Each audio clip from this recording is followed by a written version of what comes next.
Đứng giữa con đường mơ, anh vô tình nhớ một nụ cười. Đứng giữa con đường mơ, anh vô tình nhớ một vòng tay. Những kỷ niệm ngày xưa thôi mong chờ cũng thôi hy vọng. Đã có khi tưởng như trái tim này cũng thôi mộng mơ. Nhưng rồi anh tìm thấy những kỷ niệm từ khi gặp em. Nhưng rồi anh tìm thấy những nụ cười cho anh niềm vui. Tạm biệt nhé những nỗi đau ơi, tạm biệt nhé nỗi nhớ một thời.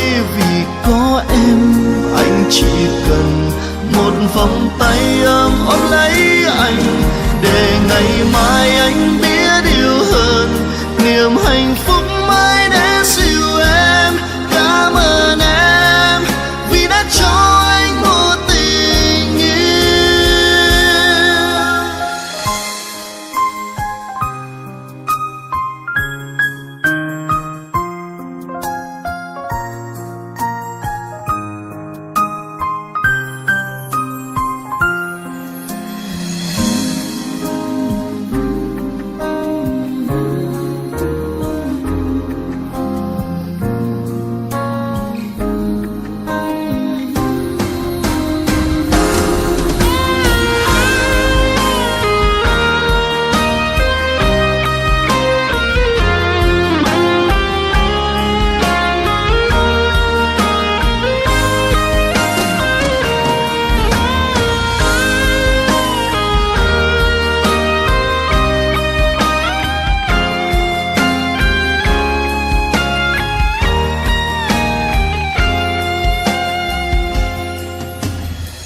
Giữa con đường mơ, anh vô tình nhớ một nụ cười.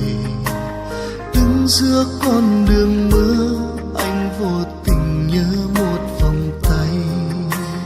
Những kỷ niệm ngày xưa thôi mong chờ cũng thôi hy vọng. Đã có khi tưởng như trái tim này cũng thôi mộng mơ.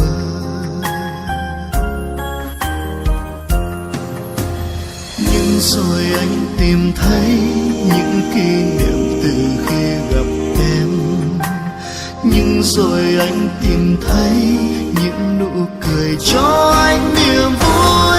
Tạm biệt nhé những nỗi đau ơi, tạm biệt nhé nỗi nhớ một thời. Vì có em anh chỉ cần một vòng tay ấm ôm lấy anh, để ngày mai anh biết yêu hơn.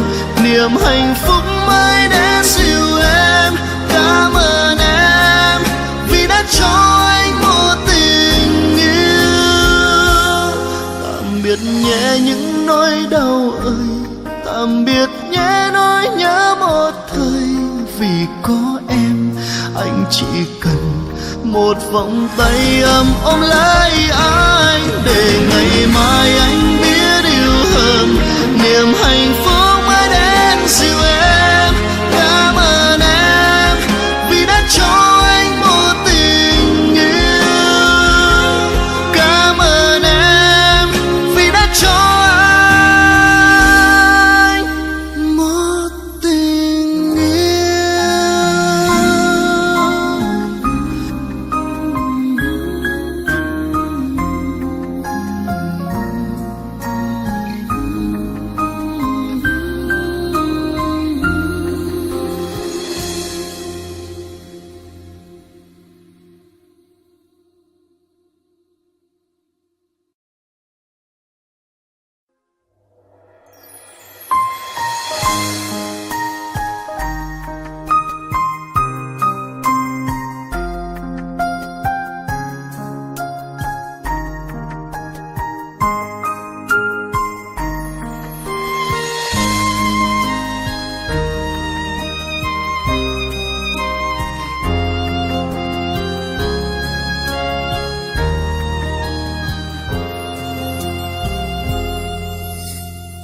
giữa con đường mơ anh vô tình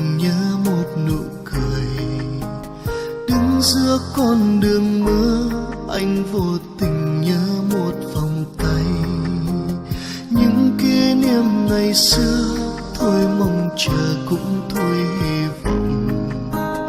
Đã có khi tưởng như trái tim này cũng thôi mộng mơ. Nhưng rồi anh tìm thấy những kỷ niệm từ khi gặp em.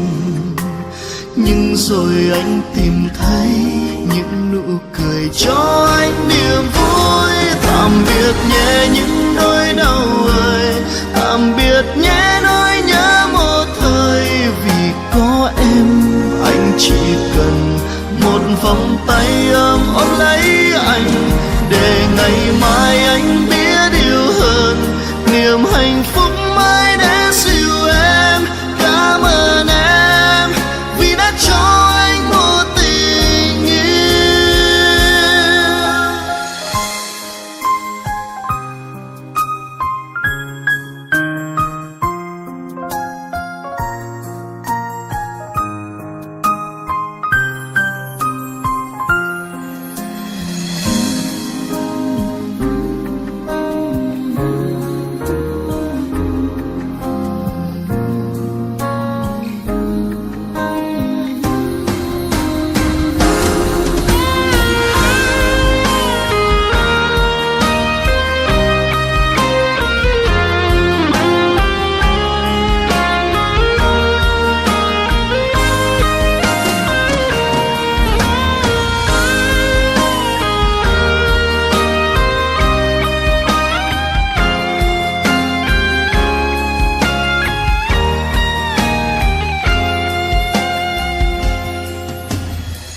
Giữa con đường mưa anh vô tình nhớ một nụ cười.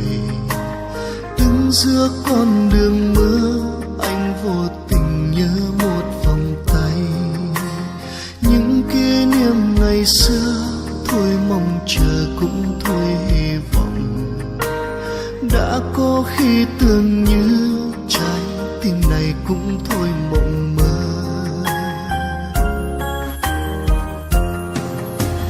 Nhưng rồi anh tìm thấy những kỷ niệm từ khi gặp em. Nhưng rồi anh tìm thấy những nụ cười cho anh niềm vui. Tạm biệt nhé những nỗi đau ơi, tạm biệt nhé nỗi nhớ một thời. Vì có em anh chỉ cần một vòng tay ôm lấy anh, để ngày mai anh biết yêu hơn. Niềm hạnh phúc